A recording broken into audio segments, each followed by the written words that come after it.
Good morning students, welcome to the Sun Public School online classes, class 5th environment studies. So today we will continue our chapter 7 glory of trees. हमने last video में जो पेड़ों की कटाई के कारण जो चिपको मूवमेंट शुरू किया गया था उसके बारे में रीड किया था। तो आज हम पेज नंबर 55 पे रीड करेंगे।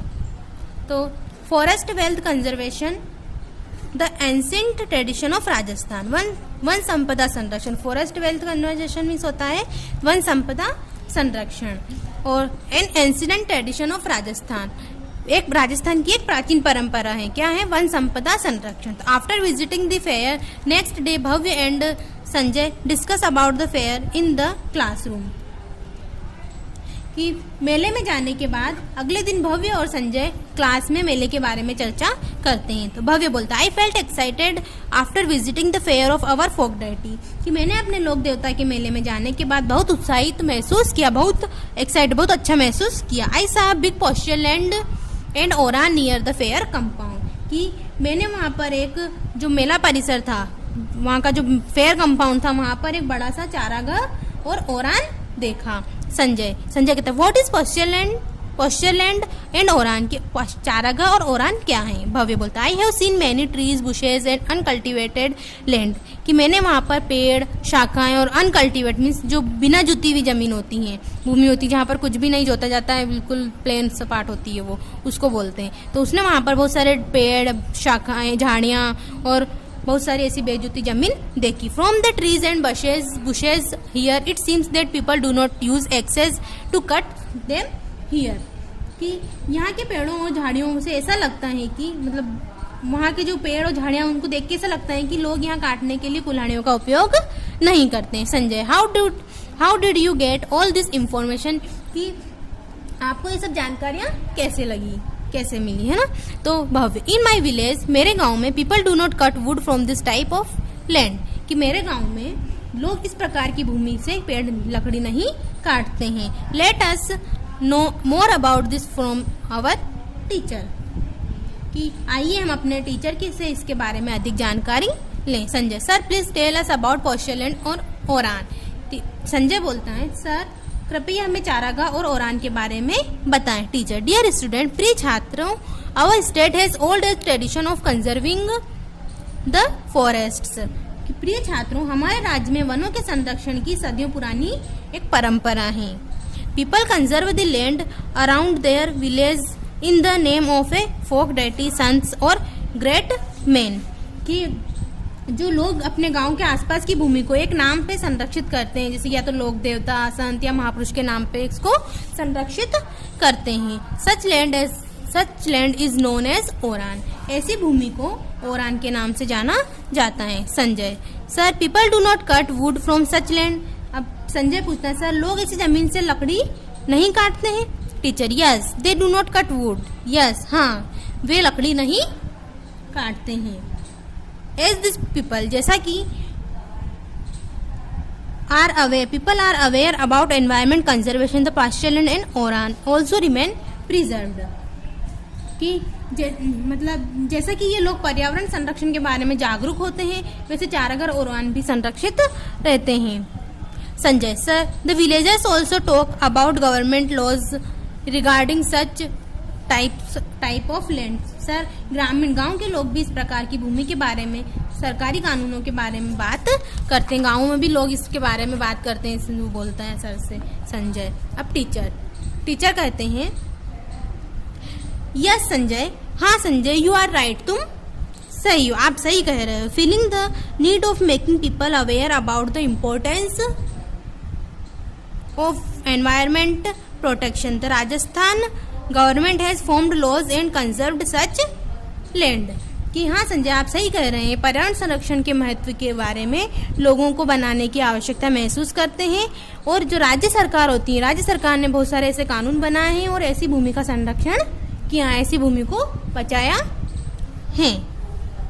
अब Sanjay, sir due to respect of local people of environment conservation and due to formation of laws by the government, Oran, gochar and pasture land have been protected, कि सर सरकार द्वारा कानून बनाने के कारण पर्यावरण संरक्षण के लिए स्थानीय लोगों के सम्मान के कारण ओरान गोचर चारागाह को संरक्षित किया गया है। मतलब जो सरकार द्वारा जो कानून बनाए गए हैं उनमें से वो किस लिए काम आए हैं, जो पर्यावरण संरक्षण के लिए काम लिए जाते हैं। जैसे कि स्थानीय लोगों के सम्मान के कारण, है ना, ओरान गोचार इन सबको संरक्षित किया गया है।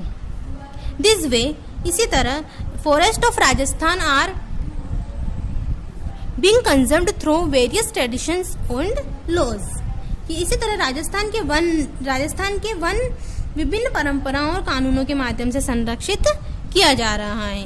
जैसे 1 ट्री 1 लाइफ, एक पेड़ एक जीवन, है ना, एक वृक्ष एक जीवन, ठीक है, ये एक स्लोगन है। अब ऑन योर बर्थडे और न्यू ईयर और any particular day which is important for you, plant a sapling in the name of your ancestors means पूर्वज and take resolution to take complete care of it. कि अपने जन्मदिन या फिर कोई नया साल या किसी विशेष दिन, विशेष ओकेजन पे जो आपके लिए बहुत महत्वपूर्ण होता है, उसे अपने पूर्वजों के नाम पर एक पौधा लगाएं और संकल्प लें, मतलब प्रतिज्ञा लें कि हम इसका पूरा ध्यान रखेंगे। This way we all together can protect trees. इसी तरह हम सब मिलकर पेड़ों की रक्षा कर सकते हैं। मतलब ऐसे हम एक पेड़ लगाकर उनकी फिर पेड़ों की रक्षा कर सकते हैं उस प्रतिज्ञा लेकर।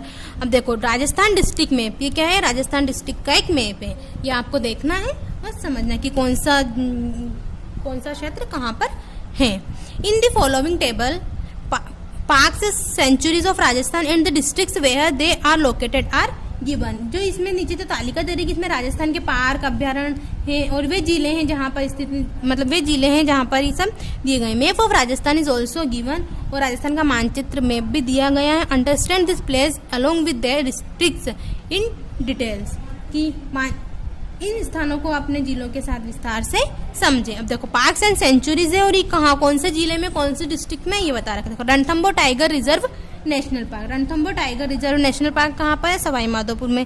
केला Devi national park, Ghana bird sanctuary Bharatpur में। Desert national park Jaisalmer Barmer. Sariska national park Alwar में है। ये आपको याद रखना है कि कौन सा पार्क कहाँ पर है। अब फूड चेन क्या होती है, खाद्य श्रृंखला होती है। Saumya said to her mother, I water the plants at home every डे। सोम्या ने अपनी माँ से कहा कि मैं रोज घर पर पौधों को पानी देती हूँ। I feed the birds then tell me mother, मैं पक्षियों को खाना खिलाती हूँ, फिर माँ मुझे बताती हैं कि and then tell me mother, फिर हाँ तो देन टेल मी मदर, फिर वो बोलती है मदर से कि मम्मा मुझे बताओ, who gives food the animals in forest, कि जंगलों में जानवरों को भोजन कौन देता है। हु वाटर्स द प्लांट्स, पौधों को पानी कौन देता है। ये सौम्या अपनी माँ से पूछती है। नेक्स्ट पेज, मदर सेड, माँ ने कहा, herbivorous animals get their food from trees plants and the animals that eat meat get their food from other smaller animals, कि जो पौधों पर भोजन करने, जो शाकाहारी जानवर होते हैं, पौधों पर भोजन करने वाले शाकाहारी जानवरों को पेड़ और पौधों से भोजन मिलता है। किससे मिलता है, पेड़ और पौधों से भोजन मिलता है। और जो जानवर मांस खाते हैं वे अन्य छोटे जानवरों से अपना भोजन प्राप्त करते हैं। तो देखो ये फूड चेन है। Plants, rabbit, fox, lion. ये जो रैबिट है प्लांट्स खाता है और रैबिट को फॉक्स खाती है, लोयन फॉक्स को खाता है। ठीक है, अब make a list and right who it's हुम। अब ये जो दे रखा है, ये फूड दे रखा है और कौन इसको खाता है ये आपको लिखना है। See the picture and tell who is eating whom. ये पिक्चर देखें और बताएं कि कौन किसको खा रहा है। ये आपको देखना है और बताना है कि कौन किसको खा रहा है। तो देखो, प्राइमरी कंज्यूमर प्राथमिक उपभोक्ता, सेकेंडरी कंज्यूमर द्वितीय उपभोक्ता, टर्टरी कंज्यूमर तृतीय उपभोक्ता, फाइनल कंज्यूमर अंतिम उपभोक्ता। और ये डिकम्पोजर और ये उत्पादक है। तो देखो, जो ग्रासोपर होता है टिड्डी, वो क्या खाता है, घास वगैरह, है ना, पेड़ पौधे। और टिड्डी को खाता है फ्रॉग, और फ्रॉग को खाता है स्नेक को खाता है हॉक चील, जो बाज होता है वो। फिर ये जो डिकम्पोजर बनता है खाद, इससे ये फंगी बनती है। अब नेक्स्ट पेज पे आए।